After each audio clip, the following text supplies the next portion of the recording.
Hey everyone, welcome back to Tech Pixels. My name is Aniket Raj, your go-to channel for unlocking the wonders of our world in most fascinating way possible. Today we are going to dive deep into a question that has probably crossed everyone's mind at some point in life. How do airplanes actually fly? Yes, those giant metal birds that weigh hundreds of tons and yet manage to gracefully soar through the skies. Is it magic, science, engineering, or all three? Buckle up. We are taking off into the world of aviation and aerodynamics.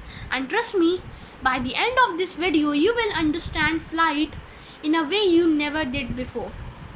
Chapter 1: The Mystery of Flight. For centuries, humans dreamed of flying. From the myth of Icarus to Leonardo da Vinci's flying machine, we have always been obsessed with the sky.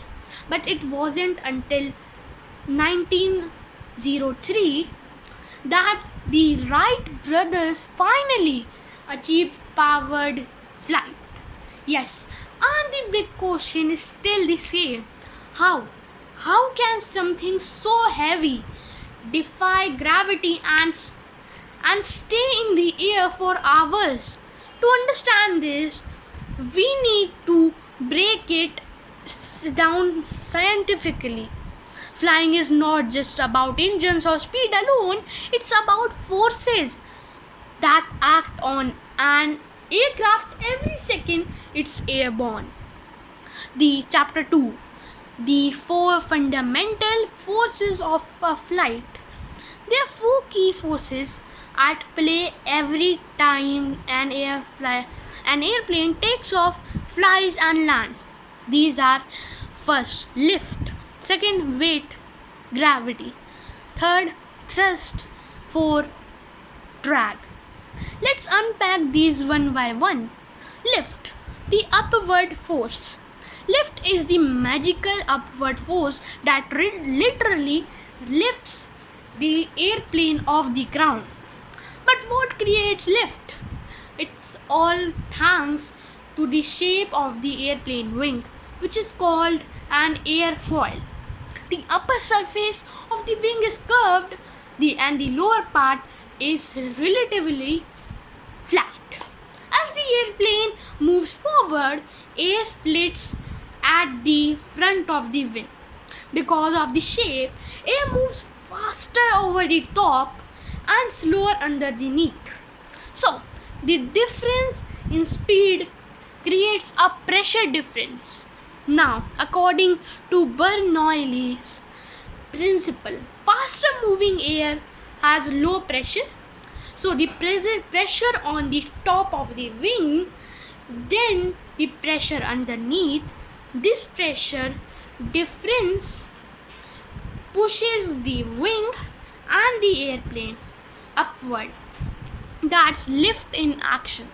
Weight, the downward pull. But while lift pulls up airplane up, weight pulls it down. This is force of gravity acting on the plane's mass.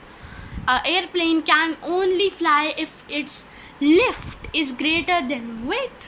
That's why airplanes need to reach high speed to generate enough lift to overcome gravity. Now thrust, the forward push. Next is thrust, the forward force created by the airplane's engine.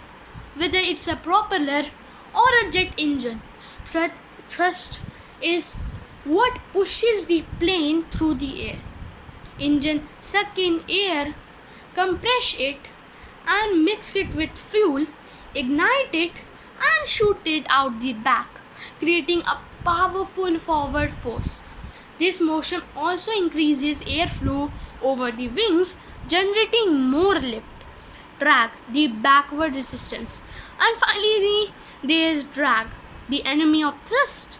Drag is air resistance that force that tries the force that tries to slow down the plane down as it moves through the air.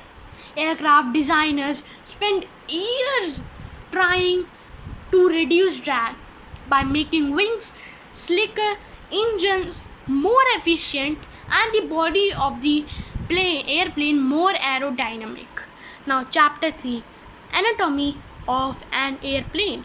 Okay, let's understand the parts of an airplane that work together to manage these forces. First, wings. As we said earlier, they create lift, fuselage. This is the body of the aircraft. It carries passengers and cargo. Now, fuselage. You can say engines generate thrust to move forward. Tail helps with stability and controls the pitch and yaw. Flaps and slats. Located on the wings, they change the wing shape during takeoff and landing to increase at lower speeds. Ailerons, elevators, rudder, these are control surface that let the pilot maneuver the plane in three dimensions: pull, roll, pitch, and yaw. Now, chapter 4, the science behind the flight.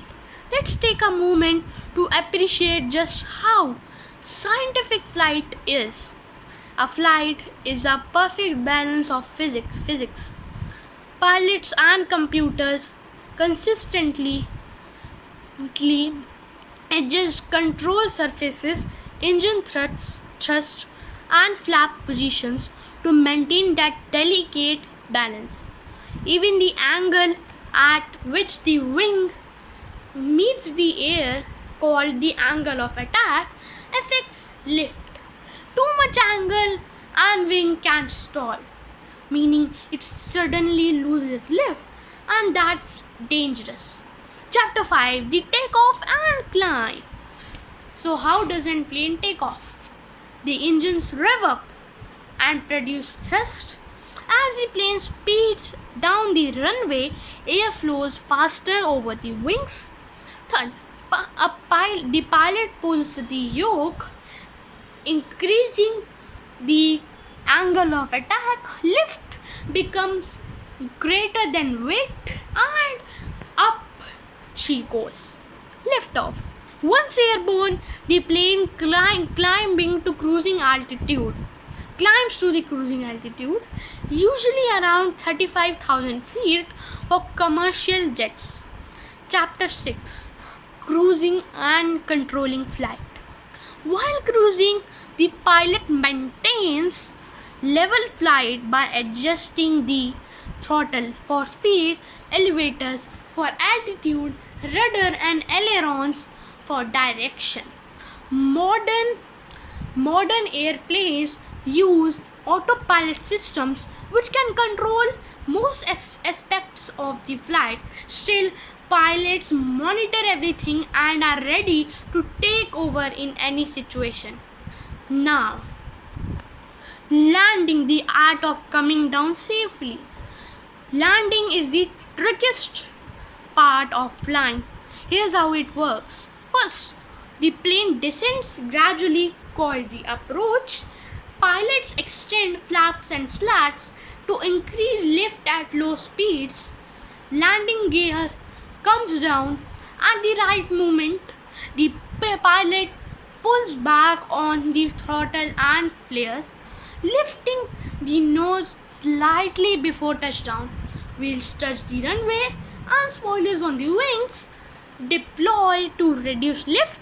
The plane slows down using brakes and reverse thrust, and that's how you land safely.